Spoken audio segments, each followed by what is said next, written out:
Salut à tous, bienvenue dans Faites le test. Ça y est, cette semaine, je me lance dans la voiture électrique. Et pour ça, j'ai rendez-vous avec Jean-Benoît qui va m'aider dans cette démarche. Bonjour Jean-Benoît. Bonjour Laurie.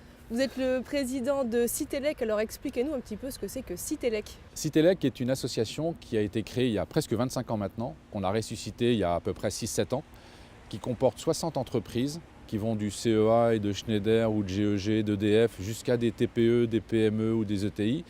Et tous ensemble, on essaye de faire bouger un peu le landerneau de la mobilité pour avoir de plus en plus une prédisposition à acquérir des véhicules électriques parce qu'on pense que c'est bien pour les circulations urbaines et périurbaines. Bon, la voiture électrique, elle est quand même accessible pour tout le monde, j'imagine, donc sûrement pour moi, mais il y a quand même quelques points à éclaircir, notamment l'autonomie. Alors l'autonomie, c'est franchement pas un problème. Dans une circulation urbaine, vous faites combien de kilomètres par jour ? 80% des gens qui circulent en zone urbaine font 40 km et éventuellement 50 km, mais jamais plus. Donc c'est pas un problème. Cette voiture, elle a 400 km officiellement. Réellement, elle en fait 300.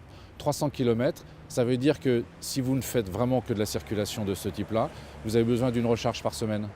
Donc c'est pas un problème. Autre question, comment je recharge cette voiture ?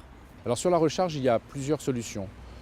Chez moi, j'ai une maison, je mets une prise de 16 ampères dans mon jardin, je plug ma voiture et elle se recharge une fois ou deux fois par semaine selon les besoins que j'en ai. Bon. Si je suis dans une copropriété et que j'ai la chance d'avoir un parking, j'ai la possibilité avec une société prestataire extérieure, par exemple The Plug, qui aujourd'hui déploie des installations à domicile dans les parkings privés pour effectivement charger sa voiture de façon très tranquille.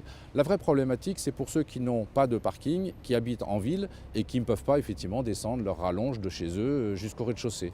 Donc là, il faut effectivement qu'on ait recours à un réseau public. Donc ce que je vous propose, Laurie, maintenant, c'est effectivement d'aller voir sur un réseau, sur une borne du réseau public que Émeric de Vallon va nous présenter à Saint-Imier. Comme ça, vous allez tester la voiture et vous allez en même temps tester la recharge sur un réseau public. Avec plaisir. Ça vous va ? Ouais. Eh bien, je vous donne la clé. Merci. Et puis vous conduisez la voiture ? Allez, c'est parti. On y va.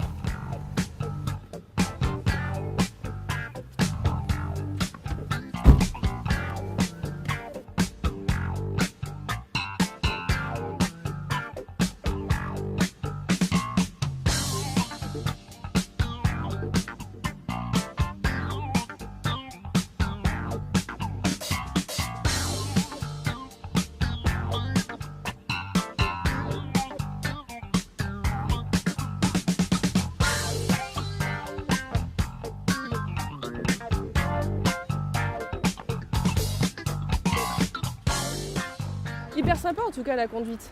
Voilà, donc Ouais. c'est concluant. Ouais, carrément, ouais. Super. Alors je vais vous présenter Émeric. Bah, Émeric bonjour.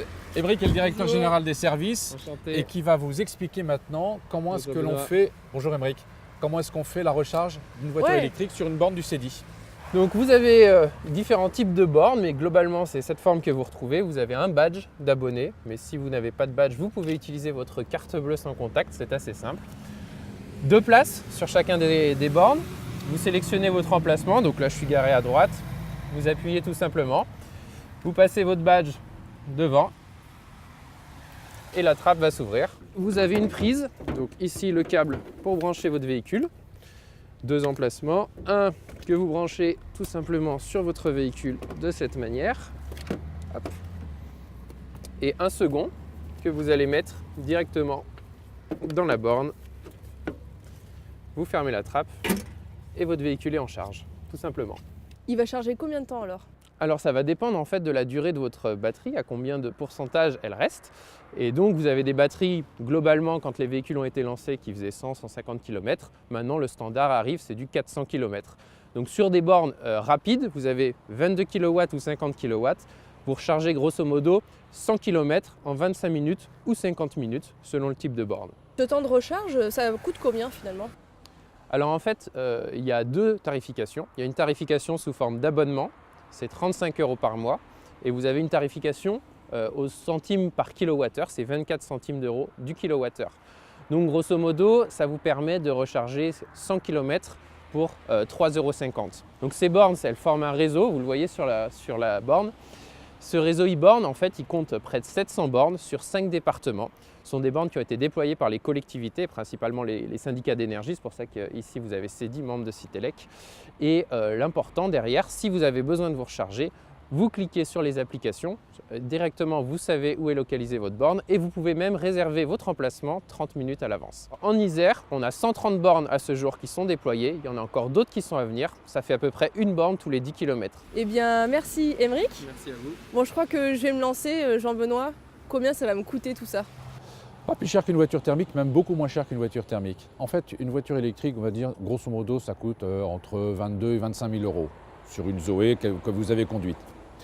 Là-dessus, vous avez des aides qui sont d'une part le bonus écologique, c'est 6 000 euros acquis pour l'immatriculation du véhicule, de votre nouveau véhicule, plus éventuellement une prime à la conversion. Ça veut dire que vous pouvez avoir 8 000 euros d'aide de l'État.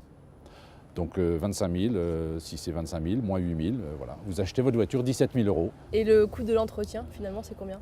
Alors l'entretien beaucoup moins cher qu'une voiture thermique, puisque l'entretien d'une voiture électrique, c'est en moyenne à peu près 50 euros par an. Merci Jean-Benoît, merci à tous de nous avoir suivis. Et puis n'oubliez pas, vous aussi, faites le test. Salut!